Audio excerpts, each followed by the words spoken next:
You gonna be in the intro now, yeah. Hi everyone, welcome back to Banshee of Oz Dark Roast Mysteries. I hope we've all had a good week and a very peaceful, relaxing week. I know I definitely have. Today we're getting into a little fun topic. Actually, we're going to be diving into me as a Leo, like, really? My coffee today is a coffee made at home in my witch's brew mug, which we love. If you hear a lot of bell ringing, that is Oscar. He's in a very playful mood at the moment. So he's going to be playing quite a bit, but that is okay. We just keep going on. Warm coffee for today, we love it. But today we are going to be talking about my spiritual paranormal journey, how it all started, when I kind of had a realization that something was definitely not different or off, but I definitely had some sort of inkling to where I could sense a bit more than the average person in that kind of world. I'll put this out here for starters, I'm not a medium, I'm not a psychic, I can't fully see people, like I can't see all the time. It's very rare, not very rare, but I don't see it as much as, not as much as I would like, but as much as you think I could see, I guess. But let's get into it. Grab your coffee, grab your ghost friends, and let's begin.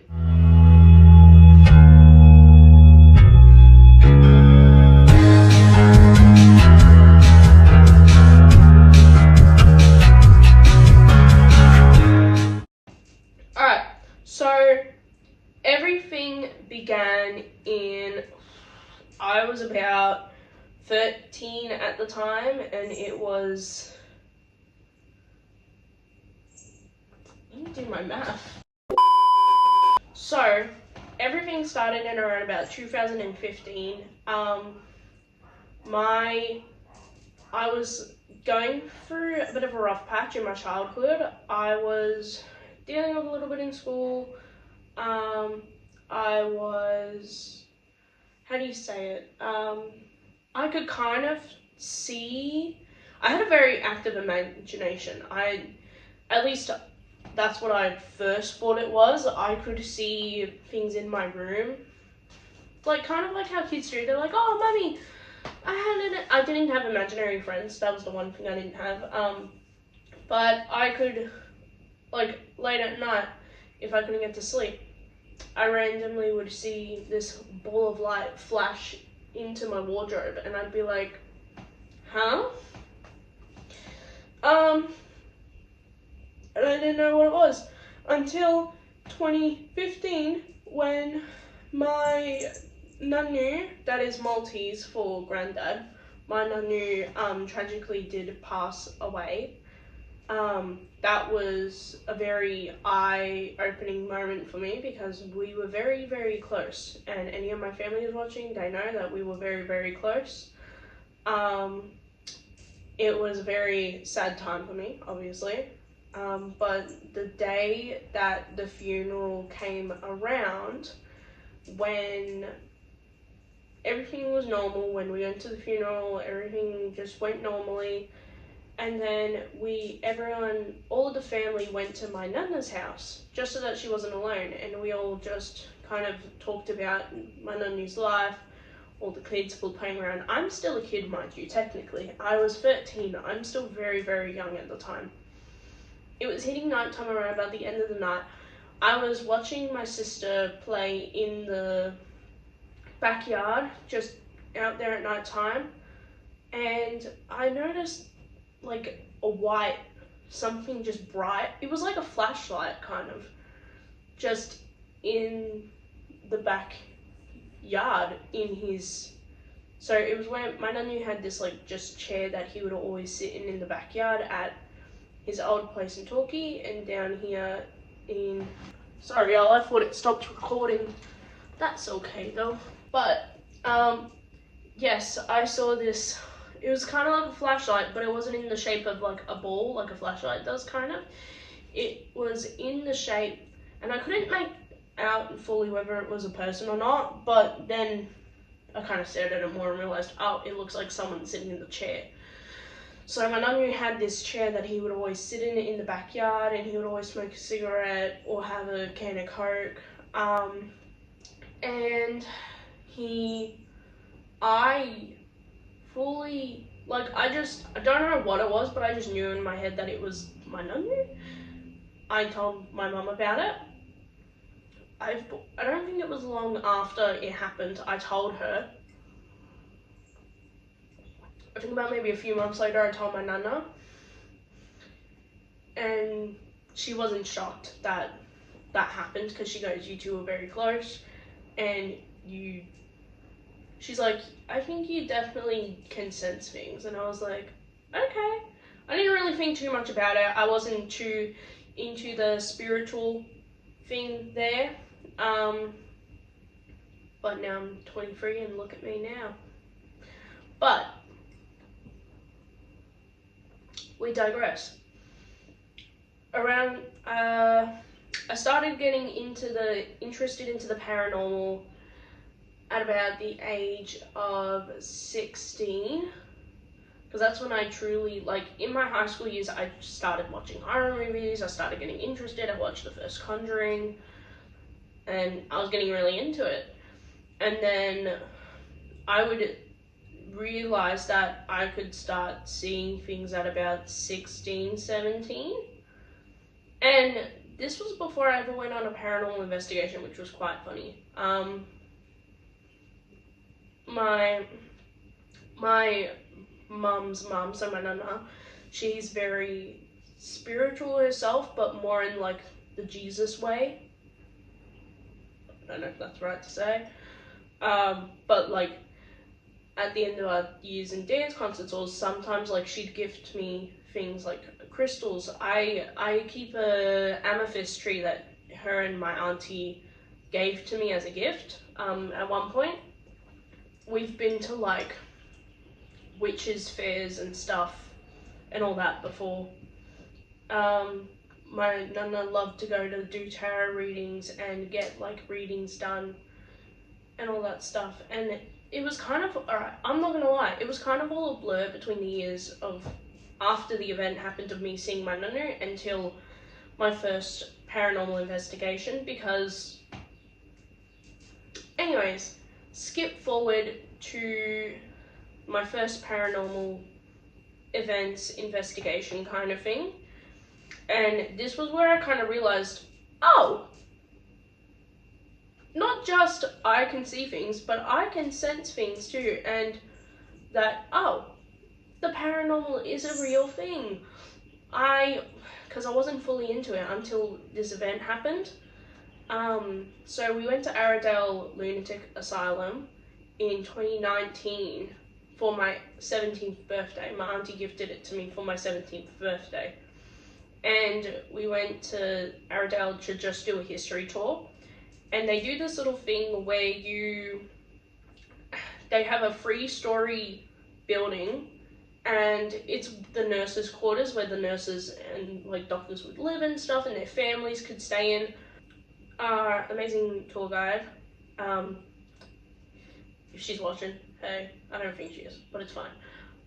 But she got us to do a challenge where we go into groups of like 3 or 5, and the group goes up to the top, to the side, down, the other way, down, the other way, and out. And that was scary. That was scary to do that in a building alone. Not alone, but in like a small group. And I was kind of getting like a little, I was like, ooh, like a little ooh, as it is. And from memory, I don't think she told us anything about any of the spiritual happenings until after everyone came out, just to see what happened to people. So we went up, we're in the top floor. I have my phone, I'm recording, and you get my reaction in the video, but I'm horrible with recording. So you couldn't see down the hallway or anything.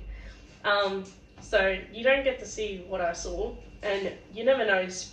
What I've noticed is like spirits sometimes really love to like muck around with you and be like, you want to see this on video? You ain't getting it. Or you saw this on video? I'm gonna just remove that an hour later. Because I can. They're devious little guys. I go in, I open the big door to go, that looks into the hallway, and I'm pretty sure it's like, it only sees about halfway through the hallway because there's doors in between. From memory, don't quote me on it. But open it, and as soon as I look, I see someone go, whoop, but not floating by. It's like I could barely see legs, but I could see that they were just like, walk, walk, walk, walk. My reaction, I was like, no, I ain't going in there. I just saw someone walk in there. I ain't going in there. And mind you, alright, so they did have the groups, like, they did have at least like 3 groups in the whole building the whole time.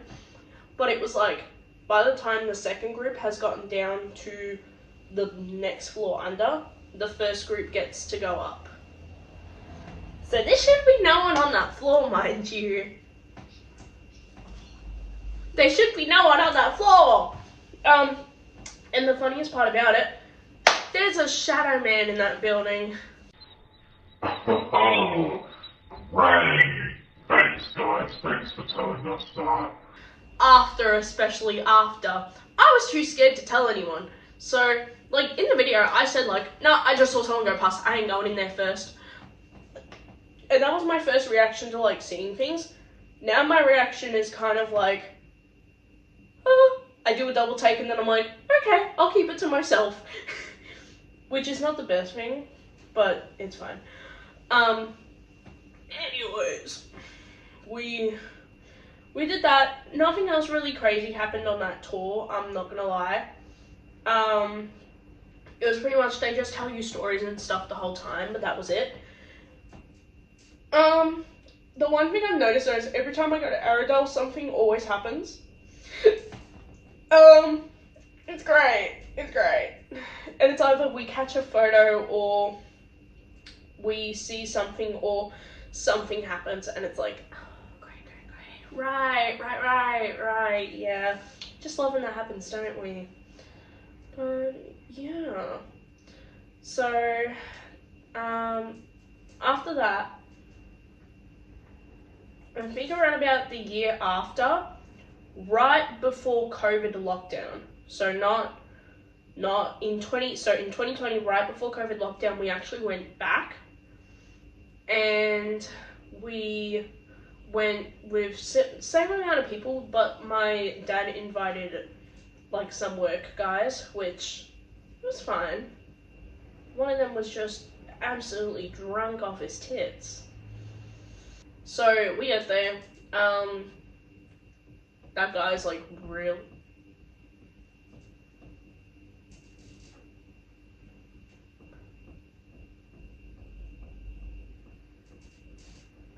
I forget that I live in like a unit complex and not a house, so when I hear stuff, it's not always just something happening just in this area. It's like there's someone living up there, there's someone living there, there's actually no one living back here at the moment. So if I hear something behind me, I know it's not someone living in there.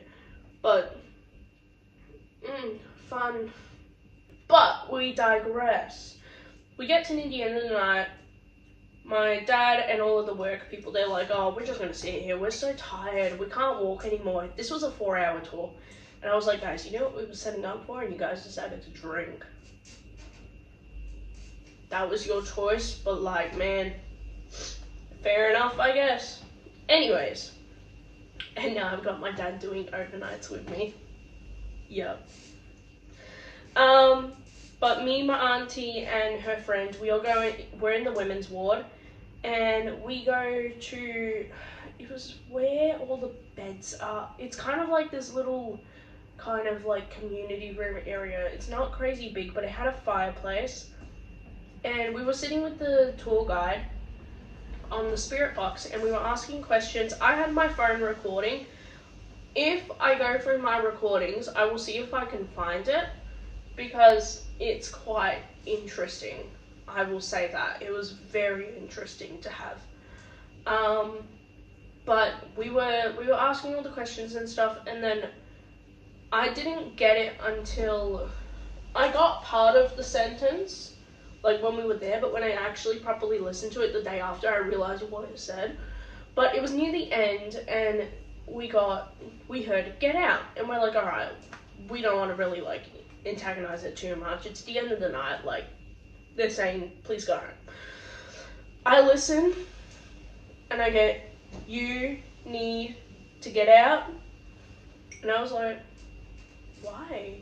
I feel like I should have stayed there and asked why and figured out why they wanted us to leave so badly. I've heard a lot of like so many like horror stories like of like hauntings and stuff that I feel like I need to book an overnight there. We're probably gonna book an overnight there, guys. You guys need to get me popular though. We need to get popular enough so that we can do an overnight there, so that the tour place, they're like, yeah, we'll let ya. It's alright. We're doing alright so far. So jump forward to COVID time, and I start getting bored in COVID like everyone else was, and I started to dabble a little bit into witchcraft and spiritualism. I started to look into myself more as much as I could. COVID was, as much as it was for everyone, COVID was quite a dark time for me. I think this is the first time one of the first times I'm gonna like put this out publicly, but COVID, I ended up in a very, very traumatic, shitty relationship that I've just now started to hit like the healing point, I guess, in my life of it. And I think this person kind of influenced my mind on spiritualism and stuff, but they were trying to influence the wrong ways of it, if you get what I mean. I started to get more into spiritualism and witchcraft, and I got into it more from that, I guess, because he did a lot of storytelling with like heaven and hell. Anyways, enough about my trauma. But I really dabbled into witchcraft, not so much. I didn't find a deity to worship or anything like that, but I more just like dabbled in making little spells and stuff. Like, I don't really do it now. I'm more focused on like tarot card readings and just looking into my spirituality with nature, spirituality within myself, and like spirits and stuff. And more of just the paranormal. Like, I dabble more into that. But in COVID, I was very heavily into like witchcraft, making spells, guys, don't do a hex unless you know how to do it, please. Because that shit ain't gonna work otherwise. I really thought I was the shit. I thought I ate doing a hex, man. I was like playing like witchy music and I was like, yeah, do this, do that, do this, do that, light the fire. Oh, you're gonna regret this one day. To the person, not to myself. I mean, I regretted it. I was like looking back and I was like, girl, you fully ate with that one. Okay. But honestly, I don't remember much of COVID. So that's all you really get about that stuff. Because, once again, trauma. I have memory loss now.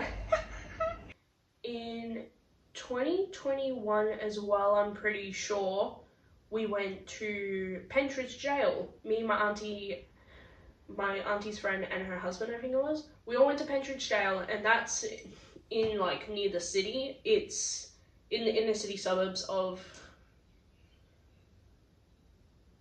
is it Fitzroy or Carlton? Coburg, it's Coburg. It was none of those, it's Coburg. But that was another like haunted place. It's a jail, pretty much in the inner city suburbs. Nothing. They had Chopper Reed there, so that was pretty interesting. The only thing interesting I think about it, and the only experience I actually had there, there's this one cell there, And mind you, this tour was when I think they still did night tours. I don't know if they do anymore. I haven't checked. I know they do day tours, but I don't think they do like night spooky tours anymore. And plus, most of the prison now is a shopping center, a restaurant, and a hotel.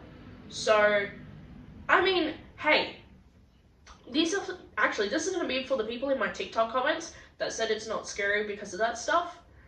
Just because all of that stuff is there doesn't mean the spirits and the energy have left. I'll tell you that right freaking now. There's a Lancefield, there's this place I'm going to. It's called the Lancefield Guest House, and it's become like a bed and breakfast place. Just because that's become like kind of done up and stuff doesn't mean it's not scary and not still spiritually active. The Victoria Hotel in Woodend that I've been to a few times this year, a lot of people went to me, oh, I go there every night, like every week for dinner, like what's so bad about it? Just because it's been done up and it's actually like nice doesn't mean it's not spiritually active, doesn't mean you still have sightings there. The owner still has so many stories to tell, and there is still the preacher there. We can get into that in a video actually. That'll be on one of my lists for it. Maybe we'll even go to the Vic Hotel and have a lunch there and talk about it. Maybe we'll do that. Maybe I can see if I can do a video with Emily, the publican there. We'll see, we'll find out. But, anyways, Pentridge Jail, it has this one cell that has a pentagram kind of like painted on the floor. And here's the funny thing. Everyone thought it was for satanic ritual purposes. I feel like it was protection purposes to kind of protect whoever goes into that cell. Because there's something in that cell. There's a challenge where you stand in there for like 5 minutes alone in the dark. No one, just yourself. I was terrified, so I had a girl standing there with me. I was like, I want to do it, but I don't feel like I can do it on my own. And then this other girl was like, I'll do it with you if you do it with me. And I was like, all right, cool, do it. Not even 2 minutes in, why did I see a man in the fucking corner?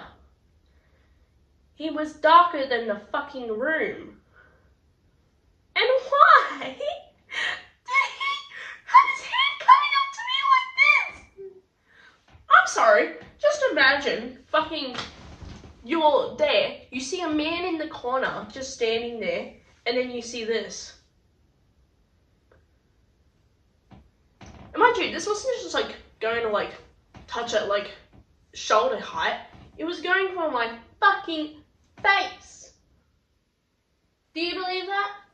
Do you believe that? I can't fucking believe that.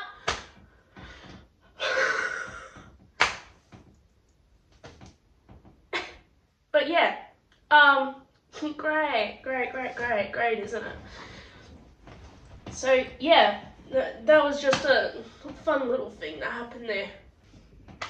So 2024 is my first, so this was my first paranormal investigation going through Dolly Kyneton Paranormal.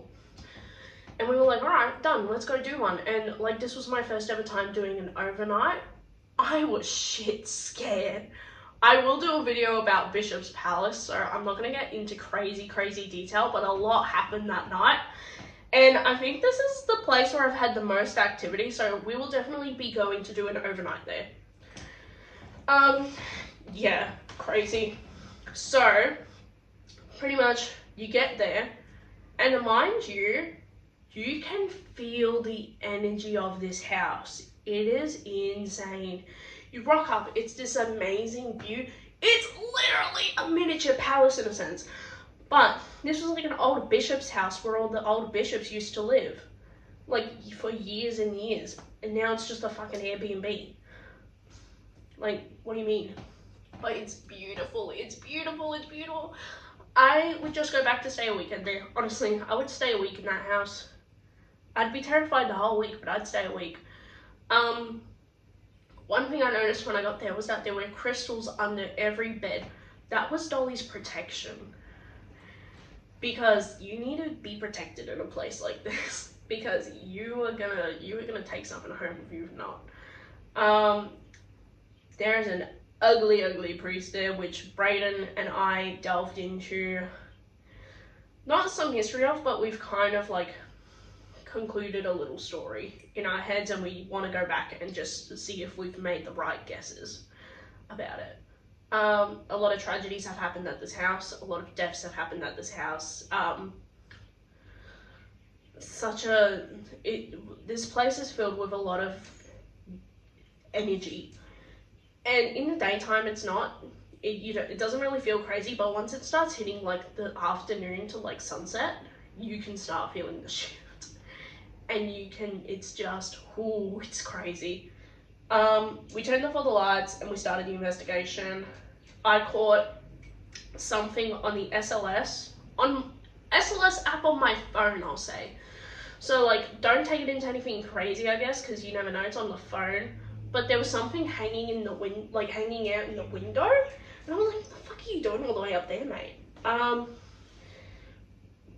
I saw shadow people the whole night, man. I've never seen that much shadow people before, and that was crazy. Ooh, I got scratched again that night. I felt poked, and I went to like Morella. I'm like, did you just poke me? And she goes, no.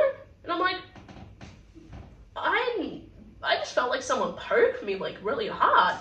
And when we were investigating in one room, I was like, my back hurts. Can you please check my back?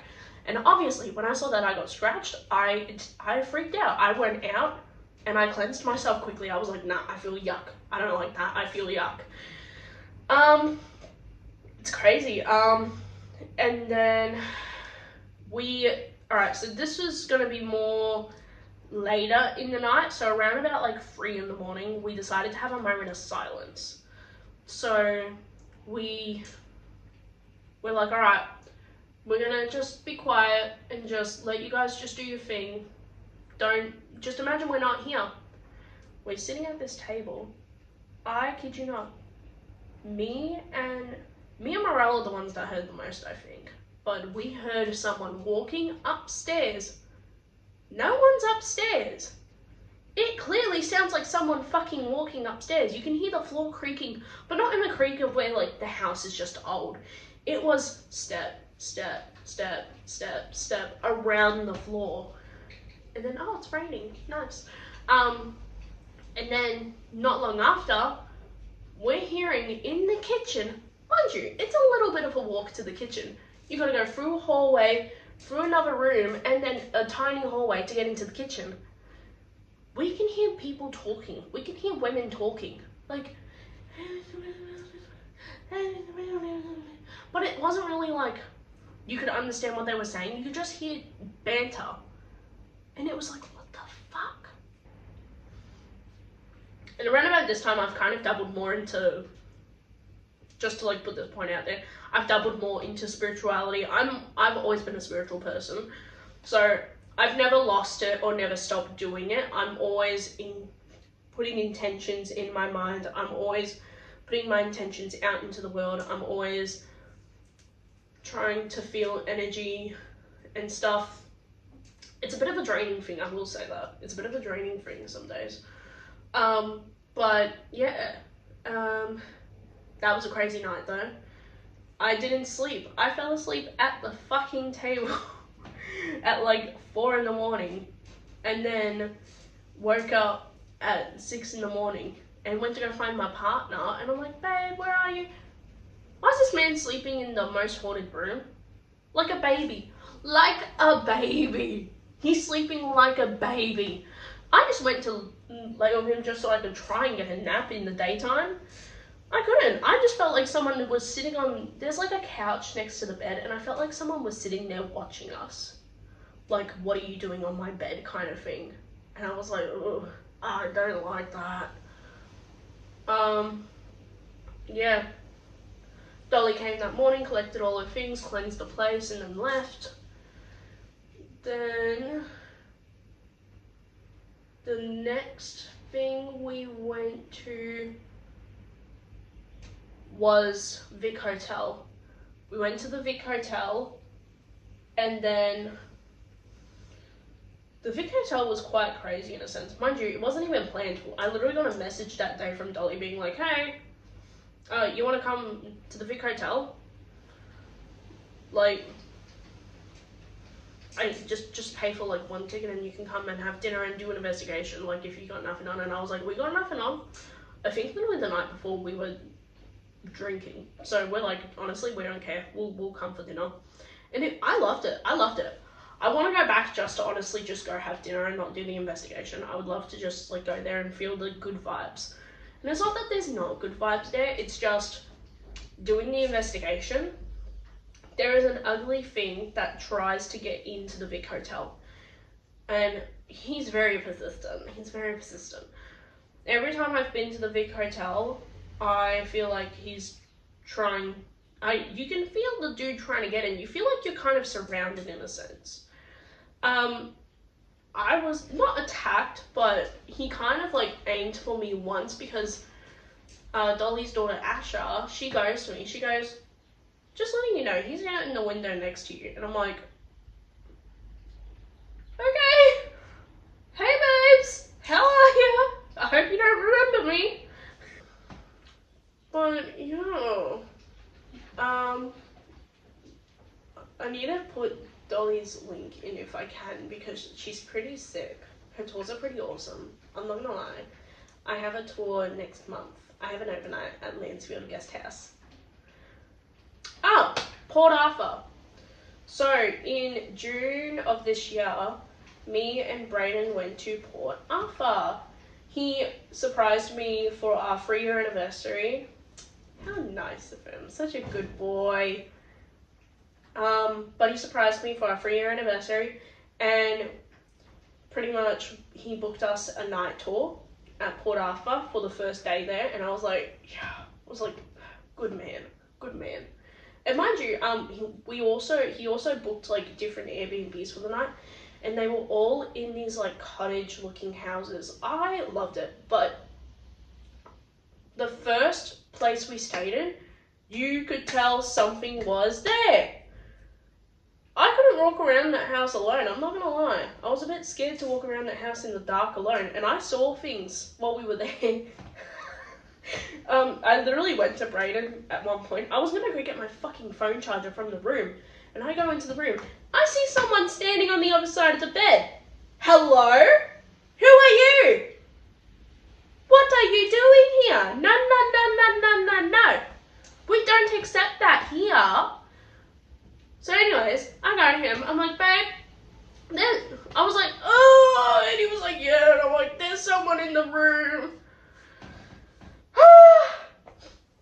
And funny thing, we brought our EMFs to like just so that we had equipment. And he just sets it down on the table and he's like, all right, is anyone here? Tell me why this EMF is going off. Why is this EMF going off? We found out something is just here. Guess what we found out as a little kid.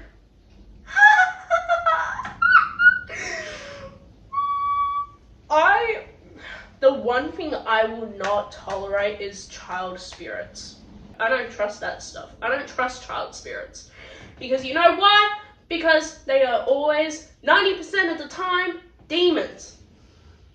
Or like a demon pretending to be a child spirit, you know? Like the Sally house, the Sally house just sticks in my brain when I think of children's spirits. Because it's just insane. It is insane. Anyways, something was in our cabin. And then it kind of confirmed it's definitely something that's just kind of chilling with us. And we're like, alright, just don't scare us, please. Molly me. Brayden's like, no, do whatever you want. And I'm like, but we go to Port Arthur. Oh, it was a dream. It was a dream to be there and do that stuff. I would love to just go there again, just to see it all again. I need to go back there just to do it all again. It was amazing. One of the things that really stood out on the night tour, was the house of Reverend George. So, Reverend George, he was a priest, well, reverend, at Port Arthur, and he believed he was the second reverend, I'm pretty sure it was. Mind you, he's like this 7 foot tall dude almost. So he was a big boy. And he believed that he could make the convicts, like, he could change them around. He believed that he could do good.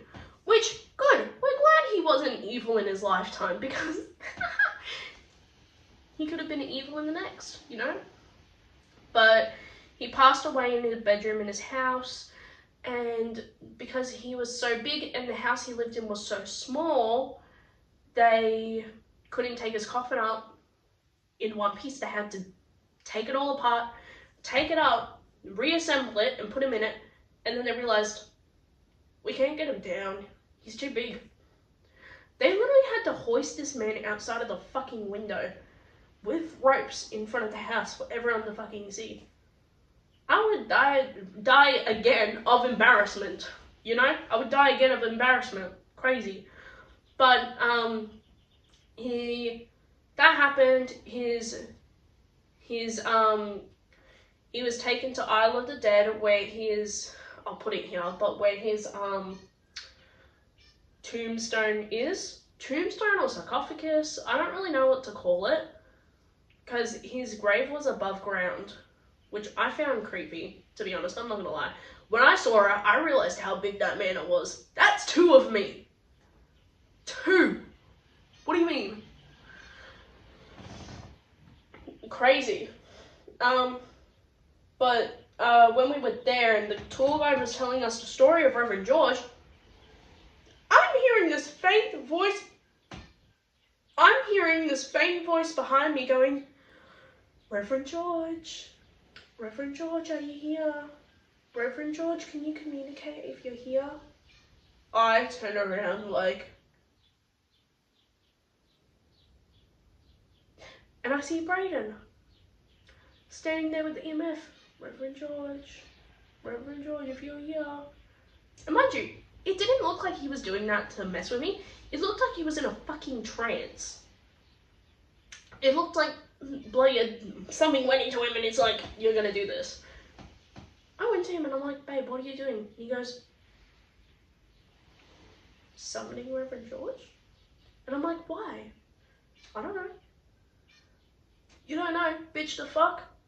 Anyways, we go into the house. We only get into one of the rooms. You can't really explore much of the place. I would have liked to go and see upstairs to see the actual bedroom he passed in, because that would have been interesting.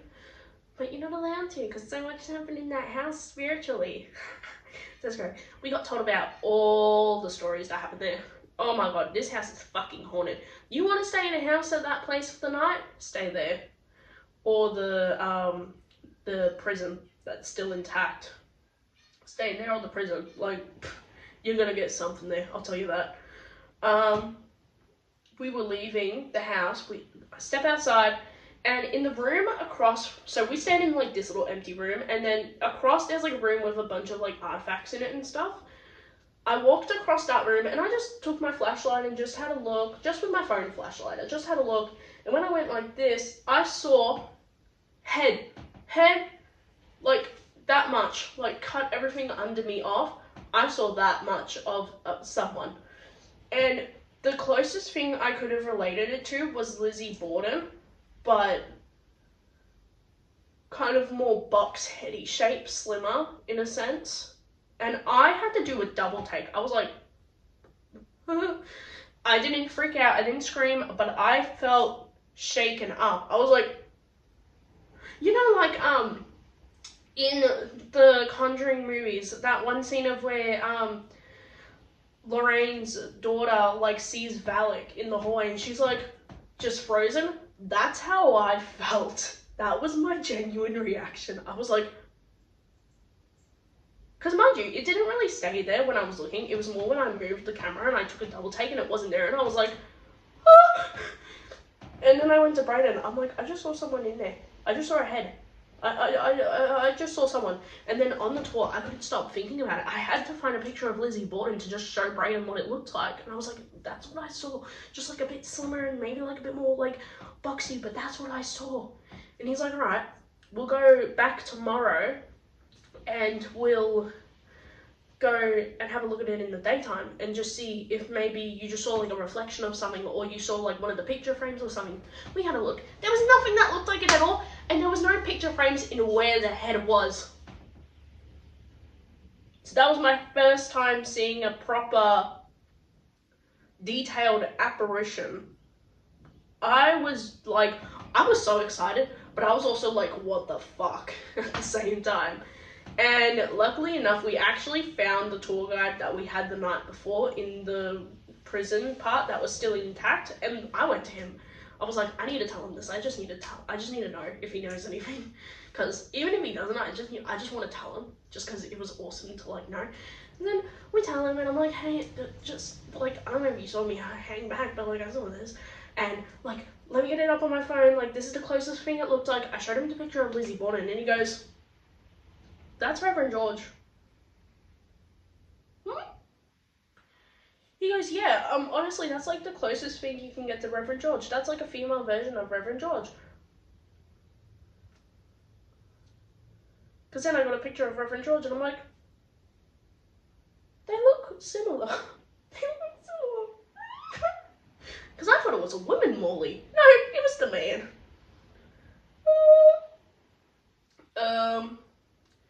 Which this takes us to a week later when we're back here in Australia. Well, we were still in Australia in Tasmania, but you know, back in Melbourne, Victoria. I booked us an investigation out west at Narrapumla Homestead, which, if you know, the first investigation on this channel, that's where we did it. And it was because of the investigation we had. It was a bit of a crazy investigation for me, because I had a lot of activity happen that I didn't know could ever happen. And I know, like, obviously there's going to be places where I'm going to go and there's going to be no activity happening, because that's what really happened at Narrapumla on our video. Nothing really happened. And I found out that can be because of, like, the people you're with, or just the energy that's there. Like, it can be so many other things. But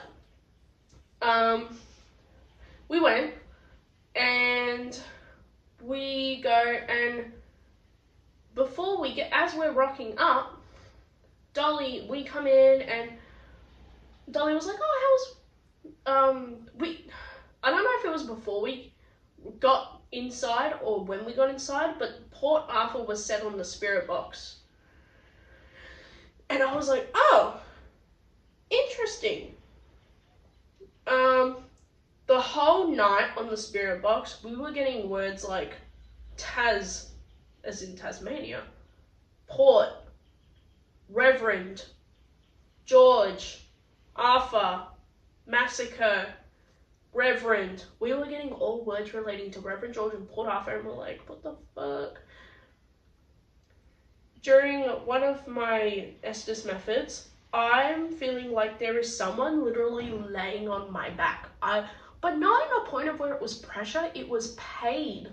I was feeling so much immense pain in the center of my back where my butterfly tattoo is. I felt sick. And yes, we had dinner beforehand, but I didn't eat much. I don't eat much food. Like, what, I don't mean that I undereat, but I mean that, like, I don't eat to the point where I'm gonna make myself sick, you know? But I was like, oh my god, like, I feel horrible. And Dolly's like, alright, I'm gonna take you outside, and Asha is gonna, like, cleanse you and sage you. I'm sitting outside, I feel disgusting. I'm like, well, not disgusting, but I'm like, I feel like someone's watching me from the bushes. I'm going back inside. Not fully inside, just inside to a point where I can feel safe. But Asha goes, yeah, I think Reverend, I'm not going to say for certain because you never know, but I think Reverend George has followed you guys from Port Arthur. Oh, great! Great! The good thing is the guy wasn't a bad person or anything, so, like, it's not too much of a worry. But it's like, oh, great, another attachment. I think he's gone now, though, because we haven't had anything really happen at home. so it's fine. But it was like, oh, thanks for telling me that. That makes me feel amazing. And Brandon just tested the waters more. He's like, did you follow us?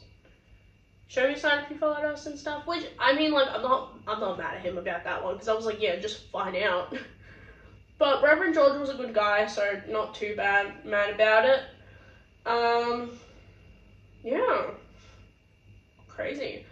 And to be honest, ever since that investigation, that's kind of like the last paranormal happening that has happened so far. When we went on the overnight, nothing really crazy happened. I'm not gonna lie, nothing crazy happened. At most, we had the cat balls going off, which was sick as. The cat balls going off, me and my dad saw something in the tower, and that was all kind of it, really.